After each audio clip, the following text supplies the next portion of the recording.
Several weeks ago, I was out to eat with a friend back when we could still sit at restaurants, and I was served the most delicious salmon. It was prepared with lots of different Vietnamese-inspired flavors. So this is my spin on it, a cleaner version of it, and I call it Vietnamese-ish salmon. Before I prepare the salmon, I'm going to make two different things to go on top. And the first are quick pickled shallots and peppers. So I have my saucepan heated over medium heat, and I am going to pour in 1.5 cups of apple cider vinegar, 1.5 cups of water, and 1 tablespoon of maple syrup.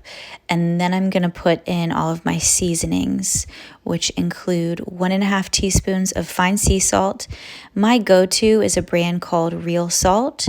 Pink Himalayan salt works just as fine, but main thing is that it's a fine sea salt. And then 1/2 teaspoon of red pepper flakes and 1/4 teaspoon of white peppercorns. I like to use white because I find that it adds a bit of a kick to the pickled veggies, but you can use black, green, pink, whatever you have.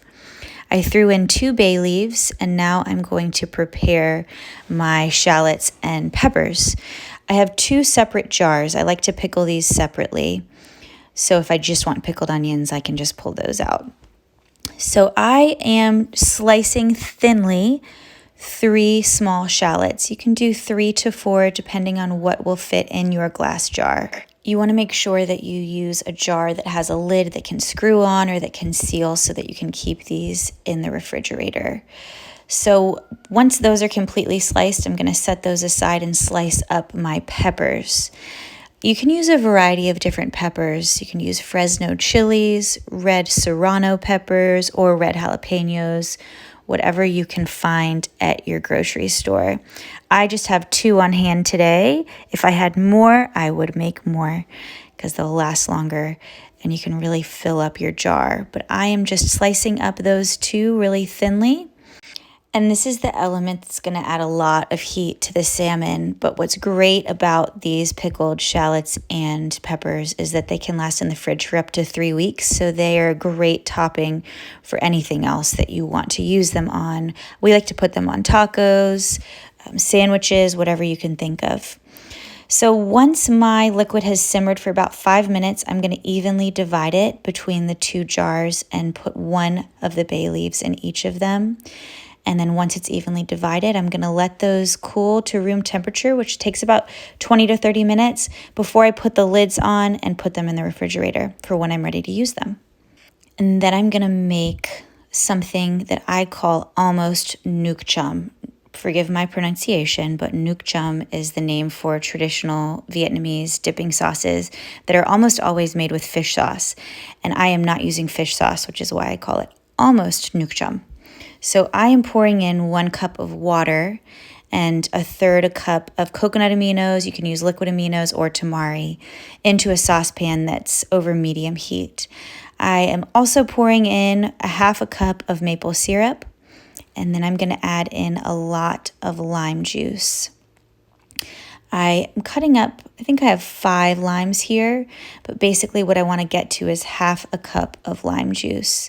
And depending on how juicy your limes are, you'll want to have a few extra on hand just in case 5 doesn't get you what you need. I like to use fresh lime juice whenever possible. Once those are all juiced, I'm going to add that into the mixture, and I'm going to add in 1/2 teaspoon of fine sea salt.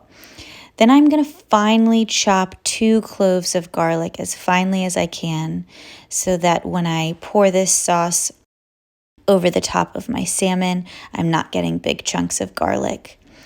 I'm going to add the garlic into the sauce pot, and then I'm going to chop up a pepper to add some heat. I have here a red habanero pepper. You can use an orange habanero pepper, cayenne pepper, Fresno chili, whatever sort of red or orange spicy pepper you want. And I'm going to finely chop that and add that in as well. And I'm going to stir that all together and bring it to a simmer for about 5 minutes. I just want to make sure that all of the flavors meld together really nicely. And just like the quick pickled shallots and peppers, I'm going to store this in a glass jar that has a lid that can seal. It can keep in the refrigerator for about up to 3 weeks and is delicious over the top of the salmon, but also on top of a variety of other things, noodle bowls, rice bowls, whatever you want. So I'm pouring this into my jar. I'm going to let it come to room temperature before I put the lid on it and keep it in the refrigerator.